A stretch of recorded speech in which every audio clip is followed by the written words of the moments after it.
And before I call the panel for any questions, I would like to inform you that we had another speaker, two speakers.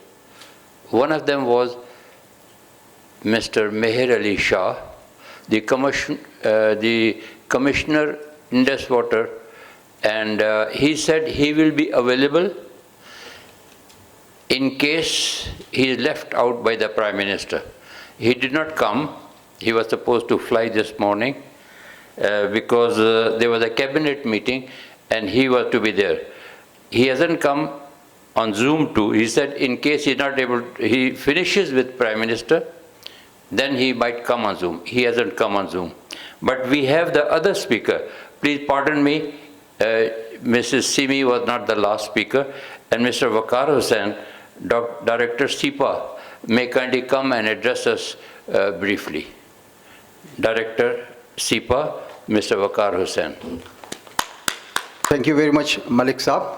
Assalamu alaikum, ladies and gentlemen. Most of the participants have already covered, so that those I will skip because of the time. Please, next. Next. Next. Here I will define myself in another way.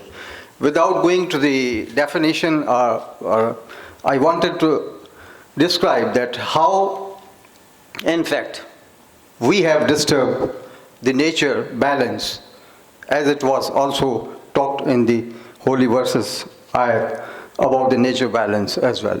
So which in fact this nature balance is causing not only the degradation of environment, but it also ultimately causes the climate change. And climate change is the biggest threat. I should say it is biggest ever, even it is not, the terrorism is not the bigger as compared to the climate change. These impacts and effects have already known to all of us. How it actually, this environmental degradation occurs. When the world's population started improvement in the quality of the life, in order to have that quality of life, they have to do a lot of things.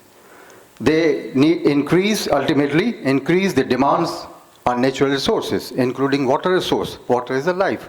Everywhere, without water, you can't survive. So you have to have a lot of water and other fossil fuels, forests, and so many resources which are being utilized, I should say, not properly utilized.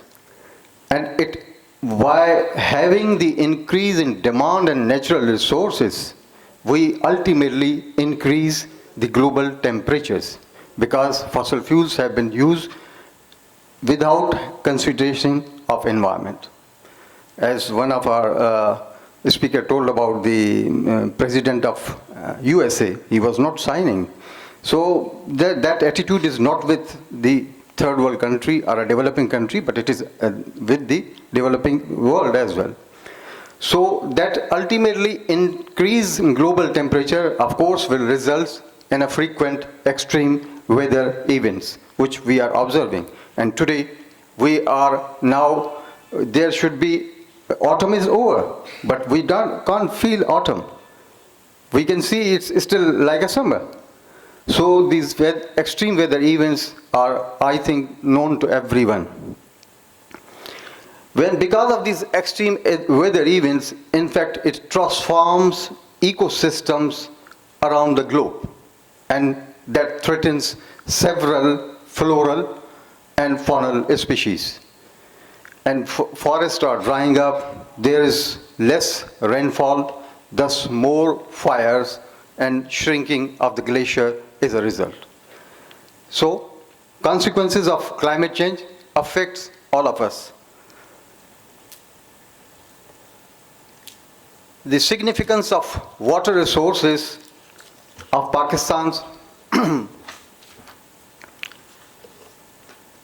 mainly the water resources hold immense significance for Pakistan's population and economy due to the major reasons are agriculture, as we know, is a backbone.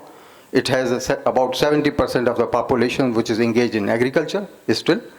And the power generation, almost, although the total power generation is about 7% from the hydropower, and industrial and manufacturing sector is also utilizing a lot of water. Next, please. Domestic use is already known to everyone. Rural livelihood also known to everyone. So particularly the diplomatic and regional significance. Pakistan shares water resources with neighboring countries, and the management of these shared water is a matter of regional diplomacy and international relations. Next, please. I think these impacts are all, the pressing issue of climate change has been discussed, and these issues have already been. Please, next. Yeah. This is also partly discussed, and Pakistan is home to the Himalayan Karakoram mountains ranges, which host numerous glaciers. As we have been experiencing glacial lac outburst floods, Gulf 1 and Gulf 2, you might have, some of people must be knowing about it, these projects. Next, please. And of course, the increased flooding is also one of the major impact of the climate change. And the water resources in Pakistan are affected by climate change as it impacts the behavior of glacial rainfall patterns, greenhouse gases emissions, and recurrence of extreme weather events.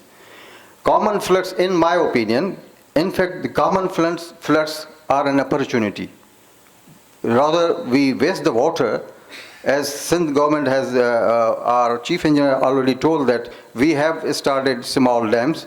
So when there's not a devastating flood like 2022, the common floods should be an opportunity. We should catch that water. We should store that water. Even we can divert that water. Where, like deserted area. Why don't we have a bigger canal? And it may be not inundated all the year. When the floods come, and it should go there. So we can have such type of projects, and that is, in fact, in my opinion, it is an opportunity. Water scarcity. And water scarcity is also well known to us. There, because of the climate change, you will be facing sometimes floods. We are facing even water scarcity as well. Pakistan's water availability has already been described by Dr. Waqar Qadri Saab. So I am not focusing this thing at, please next. Adverse effects on agriculture has also partly been covered. The largest impact of, in fact, climate change is on the agriculture. Very recently, we have been facing, and we have faced, and still are facing. And resultantly, this impact of agriculture will result the food security as well. Next, please. Water quality. Unfortunately, poor water quality can lead to a range of health issues, putting a strain on our health care system. Next, please. Impacts on Arabian Sea and along its coast. Although Pakistan is blessed with about 1,050 kilometer length of coastline, and out of this 1,050, 250 kilometers coastline falls within the Sindh province. And but unfortunately, we are not even taking care of these coastline as well. Pakistan's territorial waters open up into Arabian Sea from the Karachi coast to the Balochistan coast. Thus, changes in the sea will spell negative consequences for us as well. The main impacts would be extreme weather events and rough waves, and that can pose to the threat of a flooding and cyclone of Pakistan, besides drought, which enhances even sea intrusion, particularly the districts of Badin and Tata.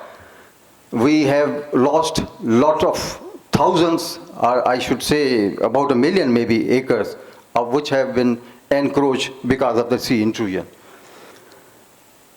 Adaptation strategies. Next, please.